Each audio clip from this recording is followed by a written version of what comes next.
ಪ್ರಿಯರೇ, ದಿನದ ಬದುಕಿಗೊಂದು ಕ್ರಿಸ್ತನ ಈ ದನಿ ನಮ್ಮೆಲ್ಲರಿಗೂ ಪ್ರೇರಣೆ ಆಗಲಿ. ಪೂಜಾ ವಿಧಿಯ ಪಾಸ್ಕ ಕಾಲದ 5ನೆಯ ವಾರ, ಮೇ 9, 2026 ಶನಿವಾರ.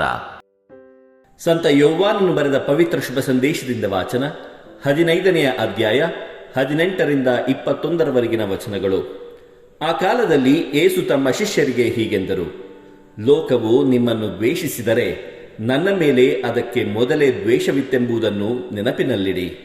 ನೀವು ಲೋಕದ ಕಡೆಯವರಾಗಿದ್ದರೆ ಲೋಕವು ನಿಮ್ಮನ್ನು ತನ್ನವರೆಂದು ಮಮತೆಯಿಂದ ಕಾಣುತ್ತಿತ್ತು. ನೀವಾದರೋ ಲೋಕದ ಕಡೆಗೆ ಸೇರಿದವರಲ್ಲ.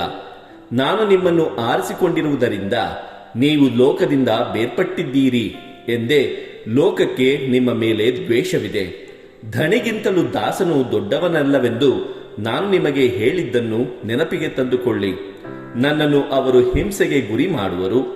ನನ್ನ ಬೋಧನೆಯ ಮಾತನ್ನು ಅವರು ಅನುಸರಿಸಿ ನಡೆದರೆ ನಿಮ್ಮ ಬೋಧನೆಯ ಮಾತನ್ನು ಅನುಸರಿಸಿ ನಡೆಯುವರು. ನೀವು ನನ್ನವರಾದುದರಿಂದ ಅವರು ನಿಮ್ಮನ್ನು ಹೀಗೆ ಕಾಣುವರು, ಏಕೆಂದರೆ ನನ್ನನ್ನು ಕಳುಹಿಸಿದಾತನನ್ನು ಅವರು ಅರಿಯರು. ಪ್ರಭುವಿನ ಶುಭ ಸಂದೇಶ. ಕ್ರಿಸ್ತರೇ, ನಿಮಗೆ ಸ್ತುತಿ ಸಲ್ಲಲಿ. ಚಿಂತನೆ: ನಾವು ಯಾರ ಕಡೆಗೆ ಸೇರಿದ್ದೇವೆ? ಪ್ರಭು ಯೇಸು ಕ್ರಿಸ್ತರಲ್ಲಿ ಆತ್ಮೀಯರೇ, ಇಂದಿನ ವಾಚನಗಳು ನಾವು ಯಾರ ಕಡೆಗೆ ಸೇರಿದ್ದೇವೆ, ಈ ಭೂಲೋಕಕ್ಕೋ ಅಥವಾ ದೇವರ ಸ್ವರ್ಗಲೋಕಕ್ಕೋ ಎಂಬುದನ್ನು ನಮಗೆ ಮನವರಿಕೆ ಮಾಡಿಕೊಡುತ್ತವೆ. ಈ ಭೂಲೋಕವು ಭಯಾನಕ ಪಾಪ ಕೃತ್ಯಗಳಿಂದ ತಲ್ಲೀನವಾಗಿ ಸತ್ಯ, ನ್ಯಾಯ, ಪ್ರೀತಿ, ಶಾಂತಿ ಮತ್ತು ಸಹೋದರತ್ವವನ್ನು ತೊರೆದಿದೆ. ಈ ಭೂಲೋಕವು ಯೇಸುವಿನ ಮೌಲ್ಯಗಳಿಗೆ ವಿರುದ್ಧವಾಗಿ ಕೆಲಸ ಮಾಡುತ್ತಿದೆ. ಈ ಕಾರಣಕ್ಕಾಗಿಯೇ ಯೇಸು ಶಿಷ್ಯರನ್ನು ಉದ್ದೇಶಿಸಿ, ನೀವು ಈ ಲೋಕಕ್ಕೆ ಸೇರಿದವರಲ್ಲ. ಹಾಗೆ ಸೇರಿದ್ದರೆ ನಿಮ್ಮನ್ನು ಈ ಲೋಕವು ಚೆನ್ನಾಗಿ ನೋಡಿಕೊಳ್ಳುತ್ತಿತ್ತು. ಆದರೆ ನೀವೆಲ್ಲರೂ ದೇವರ ಸ್ವರೂಪ ಮತ್ತು ನನ್ನ ಶಿಷ್ಯರು. ಆದ್ದರಿಂದ ಈ ಲೋಕವು ನಿಮ್ಮನ್ನು ದ್ವೇಷಿಸುತ್ತದೆ.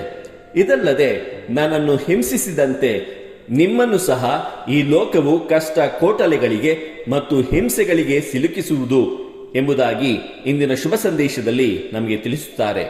ಇದೆಲ್ಲವೂ ನಡೆಯುವಾಗ ನಾನು ನಿಮ್ಮೊಂದಿಗೆ ಇರುತ್ತೇನೆ, ಸೈರಣೆಯಿಂದಿರಿ ಎಂದು ಯೇಸು ತಮ್ಮ ಶಿಷ್ಯರಿಗೆ ಧೈರ್ಯ ತುಂಬುತ್ತಾರೆ.